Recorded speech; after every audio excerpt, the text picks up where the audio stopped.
from how does it feel different after you've worked on the language with me when you sing it? Does it make it easier for you? I mean, which is the most tangible difference that you feel when from before to after you've worked on the language? You have put, fixed Understanding and line. Understanding And line. and line, Yeah. like vocal line, phrasing. Yeah. Because you can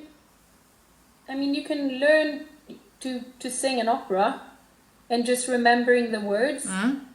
But you can sing it 5,000 times and it's still some things will still not mean stuff because you don't understand it. It makes a huge difference.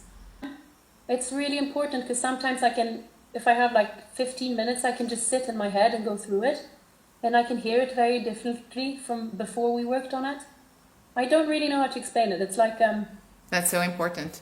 Yeah, the mind keeps learning. That's why I'm sure it'll be a success in any case. It's like reading a book. You can read a book and then you could have read 3 chapters and then you realize you have no idea what those chapters are about. But now we read chapters and I know what they're about. And I can go back and I can think about it. Look on the